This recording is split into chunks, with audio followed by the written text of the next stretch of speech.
Everyone, study for you में आप सभी का स्वागत है। आज इस वीडियो में आप लोगों को संख्या पद्धति से रिलेटेड कुछ परिभाषाओं को समझना है और फिर उसके बाद आप सभी का टेस्ट होगा, मतलब नंबर सिस्टम का दूसरा टेस्ट होगा। यदि आपको मेरी वीडियो पसंद आए तो मेरे चैनल को सब्सक्राइब कीजिए, लाइक कीजिए एवं शेयर कीजिए। आज हमें पढ़ना है क्या? परिमेय संख्याएं। परिमेय संख्या कौन सी संख्याएं कहलाती? ऐसी संख्याएं जिन्हें हम p बटे q अर्थात अंश बटे हर, यानी कि p क्या है? अंश है और q क्या है? हर है। अंश बटे हर के रूप में लिख सकते हैं जहां q बराबर नहीं है 0। ठीक है, वो परिमेय संख्याएं कहलाती हैं। देखो, जैसे एक के बटे में तुम कहोगे कि एक नहीं है, एक की बटे में तो अंश बस है, हर तो है नहीं है, लेकिन सभी के बटे में एक होता है, क्योंकि हम एक का भाग एक में देंगे तो एक आएगा, साथ में एक का भाग देंगे तो साथ ही आएगा। इसलिए जो ऐसी ही लिखी हो जिसमें अंश मतलब हर ना हो तो याद रखना है उसके बटे में क्या है? एक है। ठीक है, तो ये क्या है? परिमेय संख्या है। और 2/3 भी क्या है? एक परिमेय संख्या है, क्योंकि इसमें भी अंश बटे हर है।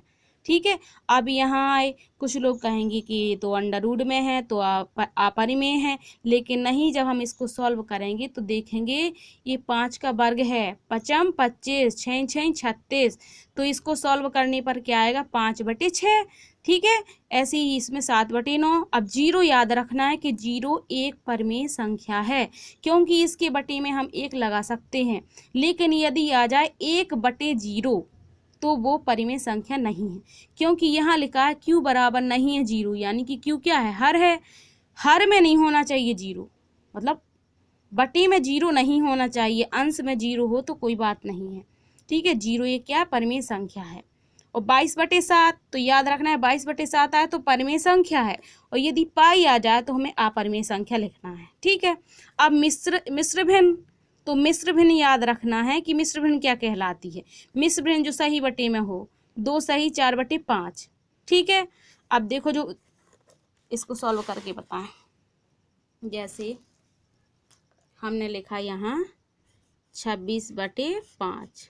ठीक है, अब इसको हम मिश्र भिन्न में कैसे लिख सकते हैं? हमने 26 में भाग दिया 5 का, तो 5 25, यहाँ 1 आया। ठीक है, तो बटे में जो चीज़ है वो तो बटे में रहेगी ही। इसके बटे में क्या है? हर में 5 है तो 5 ही रहेंगे, लेकिन भाग कितने बार जा रहा है? 5 बार, तो यहाँ लिखेंगे हम जितने बार भाग जाता है उसको हम यहाँ लिखेंगे, जो शेष फल आएगा उसको हम ऊपर लिखेंगे। ठीक है, तो बटे में 5 तो है ही, 5 25, और इसको जोड़ेंगे, शेष फल हम जोड़ते हैं, 5 25 और 1 26, इसलिए इसको हम मिश्र भिन्न में क्या लिख सकते हैं? 5 सही 1/5। ठीक है, देखो अब यहाँ याद रखना है कि जो ऐसे हो ना सही बटे में, तो वो कहलाती है मिश्र भिन्न। उचित भिन्न क्या है? उचित भिन्न को याद रखना है यदि किसी भिन्न का अंश छोटा है और हर क्या है? बड़ा है। अंश ये ना है ना, दो क्या है? छोटा है, और हर क्या है? बड़ा है, तो वो कहलाती उचित भिन्न। मिश्रित भिन्न, तो मिश्रित भिन्न याद रखना है जिसका अंश भी क्या हो? एक क्या हो? भिन्न हो उसका, और हर भी उसका क्या हो? एक भिन्न हो। ये 2 उदाहरण लिखे हुए हैं। कैसे लिखे हैं? 3/8 और बटे 2/3, ये अलग उदाहरण है। और यहाँ लिखा है 1/2 और बटे 3/4, यानी कि 1/2 ए अंश है, ए भी भिन्न में है, और 3/4 ये हर है, ए भी क्या है? उसमें है, भिन्न में है। ठीक है, तो याद रखना है, जैसे हमने यहाँ लिख दिया 3/, जैसे हमने यहाँ लिख दिया 3/4 बटे, यहाँ यार चीज चल नहीं रहा, 3/4, और यहाँ लिख दें हम 1/2। ठीक है, अंश भी क्या है? अंश भी क्या है? भिन्न में है, और हर भी क्या है? भिन्न में है। ठीक है, इसलिए ये क्या हो गई है? मिश्रित भिन्न। ठीक है, अब यहाँ देखो, अच्छे से इनको समझना है, इन्हीं से रिलेटेड क्वेश्चन बहुत सारे आते हैं पेपर में। ठीक है, यहाँ देखो, अपरिमेय संख्याएं, ऐसी संख्या जिन्हें हम p/q के रूप में नहीं लिख सकते हैं। ठीक है, जो परिमेय नहीं है वो अपरिमेय है। ऐसी संख्याएं जिन्हें हम p/q के रूप में नहीं लिख सकते हैं वो कहलाती हैं अपरिमेय संख्याएं, और जो पाई है वो क्या है? अपरिमेय संख्या ही है। Under root 2, under root 3, under root 5, under root 7 जी क्या में आ जाएंगी, अपरिमेय संख्या में आ जाएगी। लेकिन याद रखना है कि अंडर रूट के अंदर कोई संख्या ऐसी तो नहीं है जो किसी का वर्ग हो, जैसे कि इसमें है। हम यहाँ लिख दें अंडर रूट 25, तो वो परिमेय संख्या है, अपरिमेय नहीं है। ठीक है। अब पूर्ववर्ती संख्या, पूर्ववर्ती संख्या कौन कहलाती है, ये भी वेरी वेरी मोस्ट है। ठीक है। इससे रिलेटेड आप देखेंगे सभी एग्जाम में एक एक क्वेश्चन जरूर आया है। ठीक है।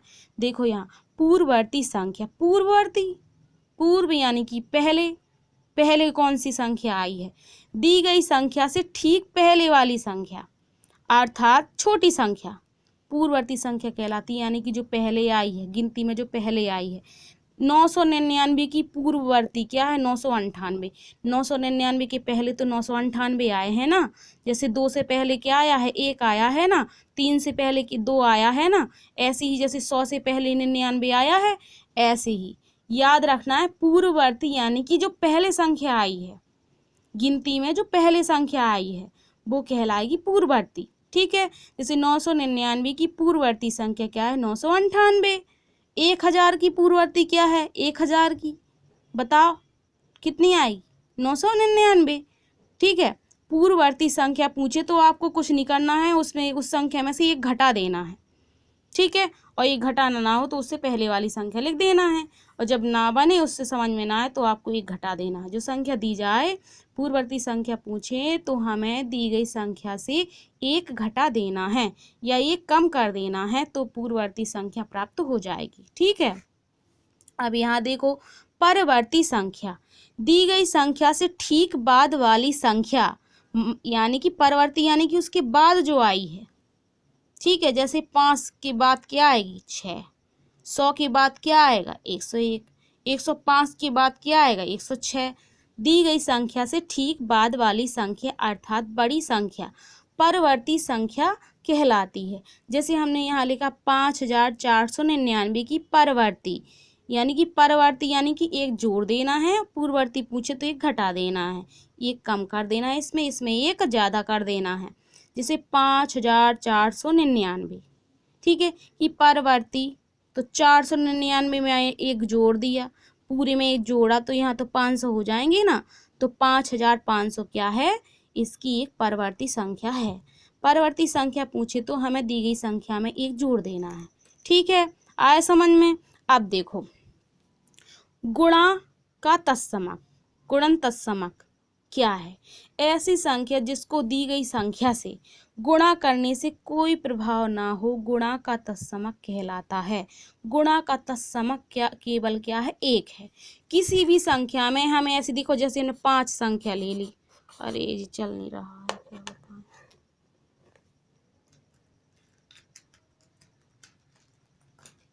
देखिए जैसे हमने 5 लिया, यहाँ जैसे हमने 5 लिया, और 5 में हम किसका गुणा करें कि कोई फर्क ही ना पड़े, एक ही का करेंगे, 0 का करेंगे तो 0 नहीं हो जाएगा, हमने 1 का किया तो 5 ही रहे ना।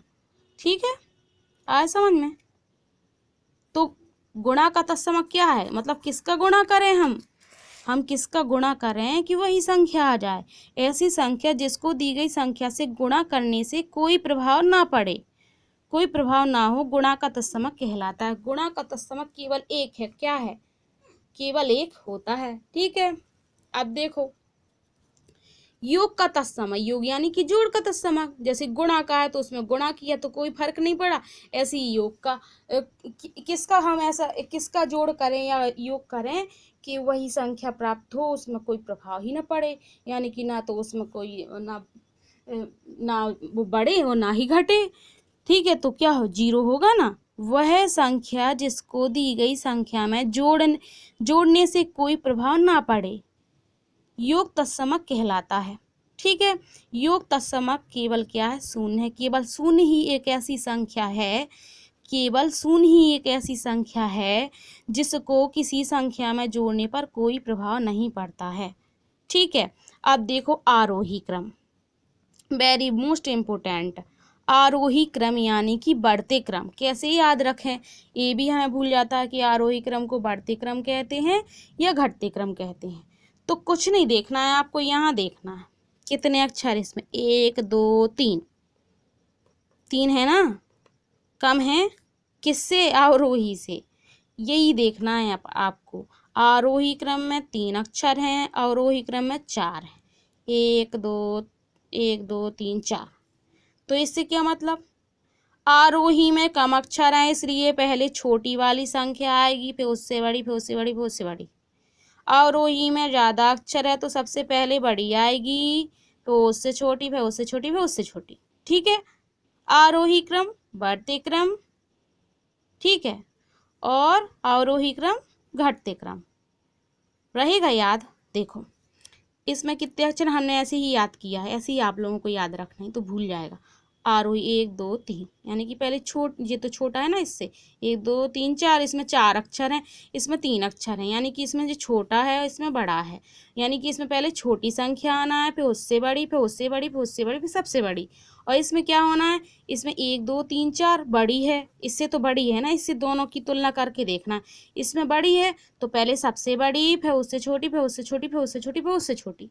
ठीक है, देखो आरोही क्रम, बढ़ते क्रम, संख्याओं को छोटे से बड़े क्रम में लिखना, यानी कि पहले सबसे छोटा, फिर उससे छोटा। देखो 20, 78, 5, 10, 99 का आरोही क्रम। सब पहले क्या सबसे छोटा लिखा है ना 5, सबसे छोटा 5, फिर उससे बड़ा 10, फिर उससे बड़ा 20, फिर उससे बड़ा 78, फिर उससे बड़ा 99। आया समझ में। देखो अब यहाँ देखो आरोही क्रम यानी कि घटते क्रम, संख्याओं को बड़े से छोटे क्रम में लिखने को अवरोही क्रम कहते हैं।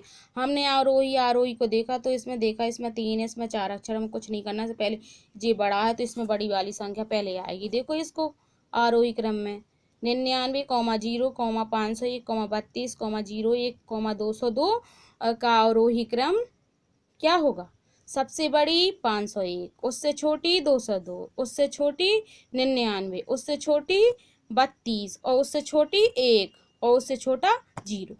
आए समझ में। ठीक है, अब हमें जल्दी से समझना है, यह आपको समझा दिए, एक बार जल्दी से समझना है बस, महत्वपूर्ण बिंदु। सबसे छोटी अभाज्य संख्या 2 है। अभाज्य क्यों, क्योंकि वो वे संख्या अभाज्य संख्या कहलाती है जिसमें स्वयं और एक के अलावा किसी से भी भाग ना जाए। 2 में 2 का भाग जाता है, 1 का जाता है। यही एकमात्र सम संख्या है जो अभाज्य है। यही एक ऐसी सम संख्या है जो अभाज्य है, सम होते हुए भी क्या अभाज्य है। 3 सबसे छोटी विषम संख्या है, ये भी बता दिया है। विषम जिसमें 2 का भाग ना जाए, और अभाज्य जिसमें स्वयं और एक के अलावा किसी से भी भाग ना जाए। इसी प्रकार से 4 सबसे छोटी भाज्य संख्या है, और जो सम भी है। कैसे, 4 में देखो स्वयं का भाग जाता है, 1 का जाता है और 2 का जाता है। ठीक है, ऐसे ही 9 सबसे छोटी क्या है, विषम भाज्य संख्या है। ठीक है, अब यहाँ देखो 5 से बड़ी किसी भी अभाज्य संख्या में 6 से भाग देने पर शेषफल 1 या 5 होगा।